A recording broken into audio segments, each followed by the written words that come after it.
उनके पंख गीले होकर भारी हो गए थे। वे ऊपर देख रहे थे जहां रानो का घर सुरक्षित तैर रहा था। हमने लालच किया और अपनी हड्डी तोड़वा ली।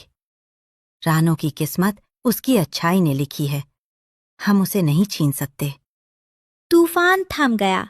रानो का जादुई बादल अभी सुंदर इंद्रधनुष के पास तैर रहा था। रानो और गुड़िया सुरक्षित थे। बादल ने वादा किया कि वो उन्हें दुनिया की सैर कराएगा। शुक्रिया मेरे दोस्त, आज तुमने साबित कर दिया कि एक छोटी सी दया सबसे बड़ी ताकत होती है। सूरज ढल रहा था और पूरा आसमान नारंगी रोशनी से नहाया हुआ था। नन्हा बादल रानो और गुड़िया को लेकर वापस उनके जंगल के ऊपर पहुंचा। नीचे अभी भी सूखा था और सारे पक्षी बेहाल थे।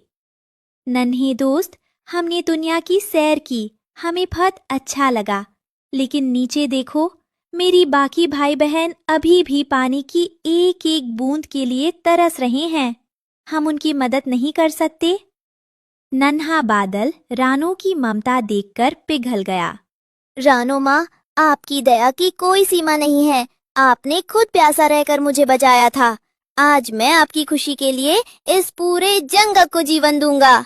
तभी नन्हे बादल ने एक जोरदार सीटी बजाई।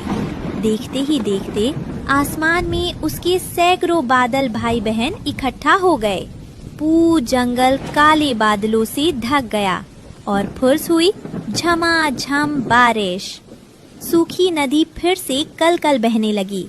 मुरझाए हुए पेड़ हरे हो गए और सारे पक्षी खुशी से चहकने लगे।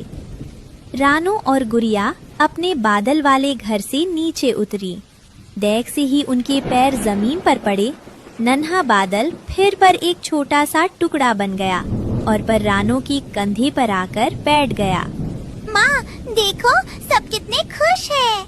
आज हमारी वजह से पूरे जंगल की प्यास बुझ गई। हाँ बेटा, जब हम दूसरों का भला सोचते हैं तो ईश्वर हमारे हाथ इतने बड़े कर देता है कि हम पूरी दुनिया के खुद हट सकें। झाड़ियों में छिपा भीगा हुआ कालू कौवा अब रानो को नफरत से नहीं बल्कि सम्मान से देख रहा था।